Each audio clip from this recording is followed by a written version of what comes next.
Hello folks, and welcome back to another episode of Cranky Conrods. Well, today we're going to be looking at this 2014 Nissan Juke that was previously been in some of the videos because they put the wrong fuel in it. So basically what we've got here is an MOT failed on the bottom bore joint down into here. So at the end of the day, what we're going to do is undo the 18 mil on this side, and I think it's a 21 on this side under here, and then I think it's two 14s that go up through here. So these are two 14s in here. And what we do is we take this out, we knock this down, we undo the bolts through there, and that one is there, and we'll just pull the bottom arm out, and I'll show you guys how to do it. It's quite simple, easy. At the end of the day, if you know a little bit about cars, then go ahead and give it a go yourself. I mean, it's pretty simple to do.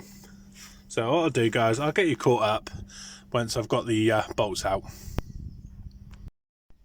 Right, so once you've got your bolts out, one there and the other one over there, this one you're going to have to use an 18 mil spanner because you can't get a socket in there because of the delightful anti-roll bar. So what we're going to do is bring you down into this.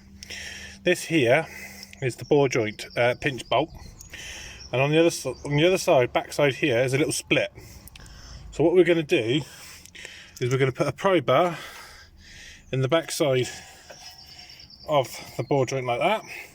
We're just going to tap the end, push the pry bar in, bit of leverage to pry it open, then you're going to smack the bottom arm down, and with a bit of penetrating fluid as well in there, and basically that will allow all of this just to drop out. And then we've got to be careful on how we get the arm out. But once I've got the bore joint out down here, I'll show you guys how to get the bottom arm out without doing any further damage. So right folks, so we got the bottom arm out now, and it did take a little bit of doing, but nothing too massive. Right, I'm trying to get you into here. So just here you got the line here. What I've done is I put a pry bar in there, split this apart, and then from the top with the steering lock on full lock to the right, I put the pry bar in through the top. If I can get my big sausages in there, in here, and I just knocked the bore joint down and at the bottom. So they are really quite that simple.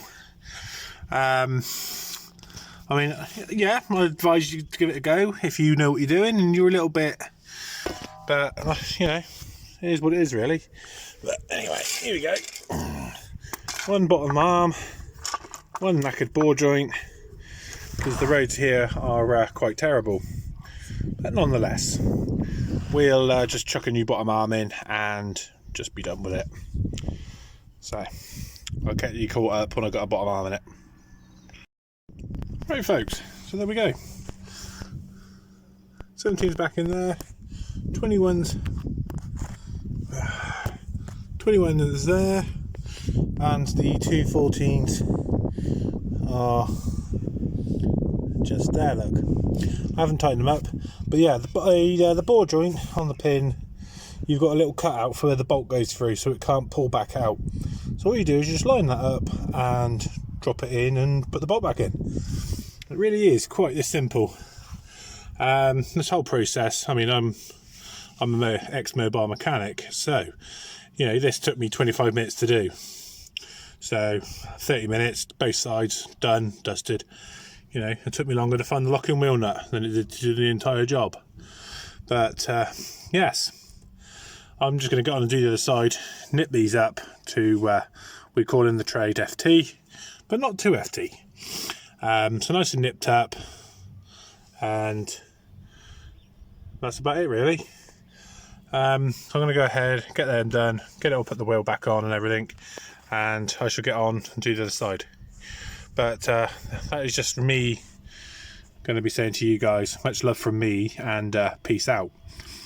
And if I could just get you guys to hit the like and subscribe as well to the channel, because this sort of stuff just tells YouTube that we're good folks, really, and you enjoy watching these videos. So yes, much love from me. Peace out.